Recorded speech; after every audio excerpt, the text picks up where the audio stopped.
little children. Right, we're going to look at our reading comprehension. And the title is Snooty Prune. Okay, I'm going to be honest and say that title is familiar to me and I don't know why. Perhaps some of you know the story. So there's a little summarising question. As you read, think about how would you feel if you were Prunella.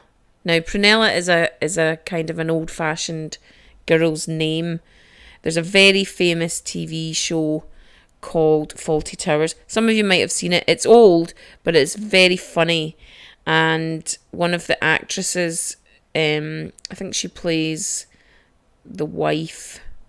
Her real name is Prunella Scales. So Prunella, it is a real name. It does sound funny and it's quite old-fashioned. Okay, so let's read this together. Prunella was very tall. She was the tallest in her class. She had to look down when she talked to the other children. She couldn't help it. But the other children didn't like it. "You're snooty," said a girl called Beth. "A snooty prune." Everyone laughed. So Beth said it again.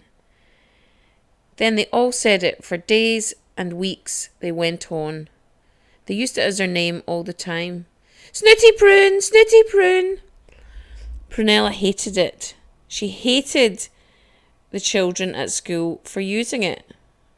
Most of all, she hated Beth. But she didn't want to hate people. What she really wanted was a friend. Prunella wished very hard for a friend. One day the doorbell rang. It was Mrs. Fairy at the door. Mrs. Fairy lived over the road. She was interesting. She wore strange clothes and kept ducks and cats. Prunella liked her. Finger by finger, Mrs. Fairy opened out her hand to show a tiny parcel. "It's very little," she said, "but I hope it will bring you your biggest wish." I'm going to read the bubble. "Hello, my dear, I have something for you, a small parcel to say thank you for feeding my cats last week." "Thank you," said Prunella. "That's all right, my dear," said Mrs. Fairy. "Happy day." Prunella looked at the tiny parcel. It was very thin and wrapped in paper the colour of cats' eyes. She pulled the parcel gently open. Inside was a tiny red book of stamps.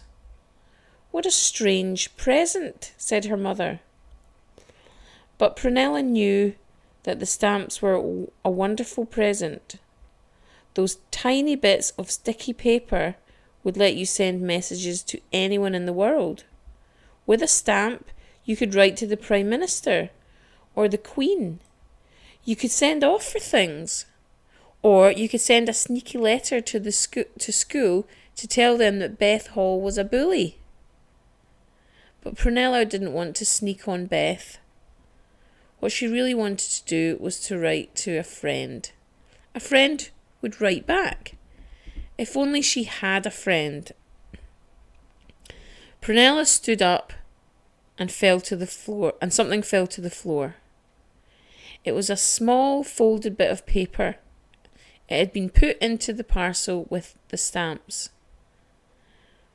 Prunella opened it out and read. So let's read. Pen pals. Pal up with a new friend. The Peyton Times is starting a new club for our younger readers, a pen pal club. Just write a letter telling us all about yourself. Then send your letter to the Times. We will pal you up with a child of your own age. So get writing.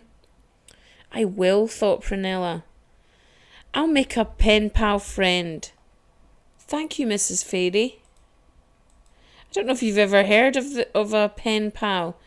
We don't really have pen pals anymore because people don't write letters anymore. But when I was young, and perhaps when your parents were young, they might remember that whole concept of pen pals. and quite often there were adverts for people looking for pen pals, so that people would write letters,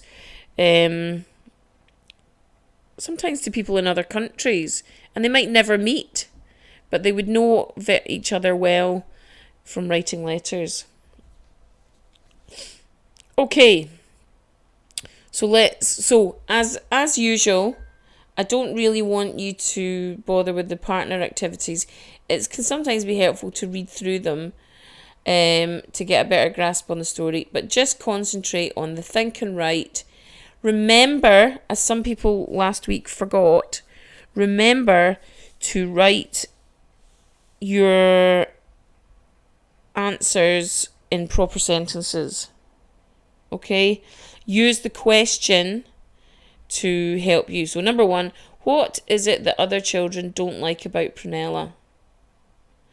So you could say the other children don't like such and such about Prunella, or the other children don't like the fact that blah blah blah. Okay? What do they do to let her know they don't like her? They something to let her know they don't like her.